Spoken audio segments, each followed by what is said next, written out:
구기 종목, 공을 사용하여 하는 온갖 운동 종목을 이르는 말이죠. 종목 이름이 있을 정도로 공놀이는 인류와 함께한 매우 흔한 놀이인데요. 근데 무려 공놀이를 하다가 사람이 죽었습니다. 피구왕 통키 말하는 거구나. 아빠가 무려 피구하다가 죽었다는 무시무시한 설정의 그 만화? 아닙니다. 레알로 사람이 죽었다고. 그것도 5,000명이나. 바로 축구 때문에 벌어진 온두라스와 엘살바도르의 축구 전쟁입니다. 도대체 뭔 놈의 짓을 해야 축구하다가 전쟁을 할 수 있냐고? 상황은 이러했습니다. 당시 1970년 멕시코 월드컵 본선행을 위한 지역 예선이 치러지고 있었는데요. 이 지역 예선 최종전에서 온두라스와 엘살바도르가 맞붙게 됩니다. 참고로 뒤에서 설명하겠지만 이 두 나라는 서로 사이가 매우 안 좋았죠. 게다가 두 팀 모두 월드컵 본선에 진출한 경험이 없어 본선 진출에 대한 열망이 엄청 간절했습니다. 그렇기에 두 팀 모두 목숨 걸고 공놀이를 해야 하는 분위기가 만들어졌죠. 그리고 이러한 분위기는 국가적으로 확산됩니다. 가뜩이나 서로 사이 안 좋은 두 국가가 한 번도 못 해본 월드컵 본선을 걸고 경기를 하게 되니 국민들도 목숨 걸고 응원하게 된 거죠.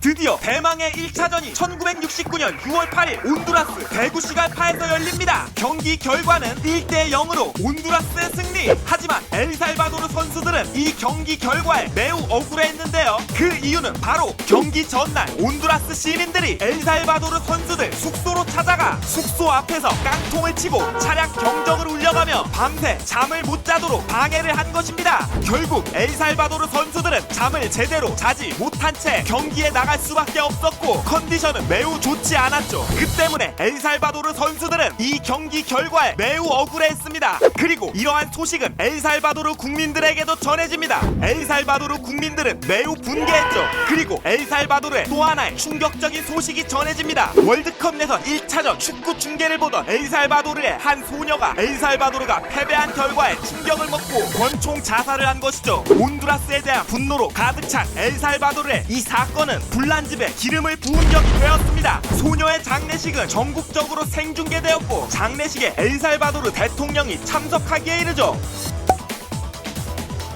이렇게 온 나라가 온두라스에 대한 분노로 가득 찬 이때 드디어 복수의 시간이 다가옵니다. 우리 씹어먹어줄게. 지역 예선 2차전이 엘살바도르에서 열린 것이죠. 엘살바도르 시민들은 온두라스가 한 짓을 똑같이 되갚아줍니다. 엘살바도르 시민들이 온두라스 대표팀 숙소로 몰려가 창문을 깨고 죽은 쥐를 던지는 등 밤새 괴롭힌 거죠. 그리고 드디어 예선 2차전 경기 시작. 경기가 시작되자 그 열기는 더욱 과열됩니다. 경기장 내에서 엘살바도르 관중들이 온두라스 관중들을 폭행하기 시작했고 결국 경기장 내에서 수십 명의 사상자가 발생합니다. 이러한 난리 속에 경기는 엘살바도르가 3대0으로 승리. 그리고 한편 온두라스 측에선 이렇게 자국 국민과 국가대표 선수가 엘살바도르에서 봉변을 당하고 오자 온두라스 국민들도 가만히 있지 않습니다. 온두라스 국민들은 온두라스에 거주하는 엘살바도르인들을 집단 폭행, 약탈, 방화, 심지어 살인까지 했죠. 결국 6월 23일 두 나라는 서로 단교를 선언하기에 이릅니다.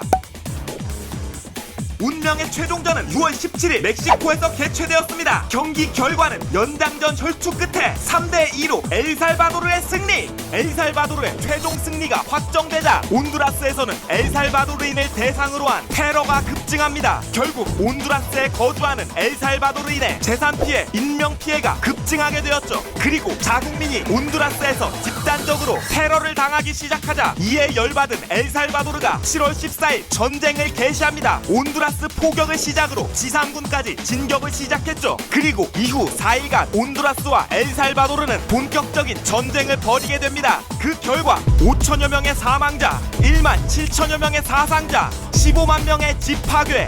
축구로 시작된 전쟁은 양국에 엄청난 피해를 안겼죠. 이 전쟁은 미국과 국제사회의 개입으로 다행히 4일 만에 막을 내립니다.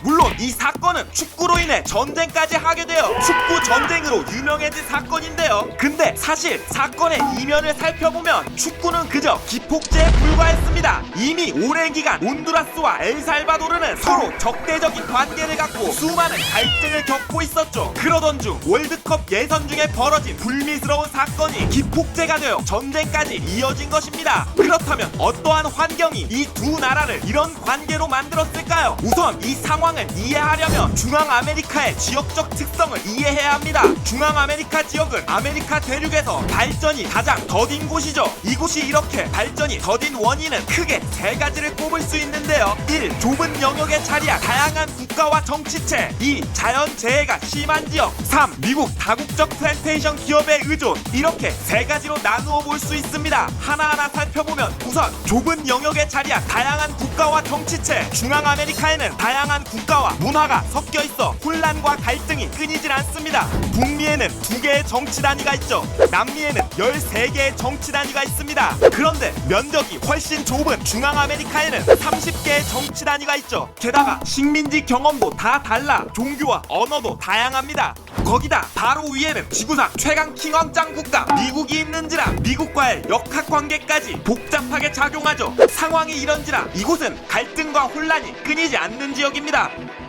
2. 자연재해가 심한 지역. 중앙아메리카는 자연재해도 심한 편입니다. 우선 대부분의 국가가 불의 고리에 속해 있죠. 카리브판, 북아메리카판, 코코스판이 수렴하는 곳으로 이곳은 화산과 지진이 잦은 지역입니다. 실제로 온두라스와 엘살바도르에서도 종종 일어나죠. 게다가 중앙아메리카는 매년 대서양 허리케인이 지나가는 곳으로 허리케인의 피해도 큰 편입니다. 3. 미국 다국적 플랜테이션 기업의 의존. 상황이 이렇다 보니 중앙아메리카 국가들의 발전은 더딥니다. 그 와중에 바로 위에는 지구상에서 가장 부유한 국가 미국이 자리하고 있죠. 그래서 대부분의 중앙아메리카 국가들은 미국의 다국적 플랜테이션 기업에 의존해 살아가는 경우가 많습니다. 다국적 플랜테이션 기업? 그게 뭐냐? 우리가 바나나 사 먹을 때 자주 보던 델몬트, 돌 이런 기업들입니다.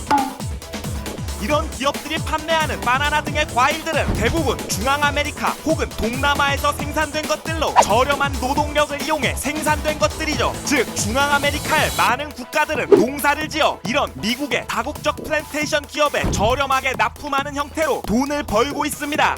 온두라스와 엘살바도르의 갈등과 전쟁도 이런 배경 속에서 벌어진 거예요. 온두라스와 엘살바도르도 중앙아메리카의 밀집한 국가 중 하나로 서로 많은 분야에서 갈등과 혼란을 겪고 있었습니다. 게다가 두 나라 모두 발전이 더딘 국가로 미국의 플랜테이션 기업에 의존하는 농업 중심의 국가였습니다. 덕분에 농사지을 땅에 매우 민감했죠. 특히 엘살바도르의 경우 매우 작은 국토로 인해 인구 밀도가 높아 문제가 많았습니다. 그래서 엘살바도르의 많은 농민들이 인접한 온두라스에 불법으로 넘어가 경작을 하곤 했습니다. 실제로 축구전쟁 발발 전 온두라스 접경 지역에서는 최대 30만 명의 엘살바도르인들이 농사를 짓고 있었다고 하죠. 온두라스 입장에선 자국에 와서 불법으로 농사를 짓는 엘살바도르인이 마음에 들 리가 없죠. 이러한 상황에서 온두라스인과 엘살바도르인은 서로 감정이 좋을 리가 없었고 이러한 감정이 쌓여 결국 축구 전쟁으로 이어진 것입니다. 따라서 이 두 나라의 갈등은 전형적인 중앙아메리카의 지역적 특성과 혼란을 반영한다고 볼 수 있습니다. 중앙아메리카 지역의 또 다른 국가인 히스파니올라 섬의 아이티와 도미니카 공화국도 비슷한 갈등을 겪고 있죠. 물론 지금의 온두라스와 엘살바도르는 국교를 회복하고 정상적인 교류를 이어나가고 있다고 합니다. 하지만 여전히 중남미는 언제나 다이나믹한 상태죠.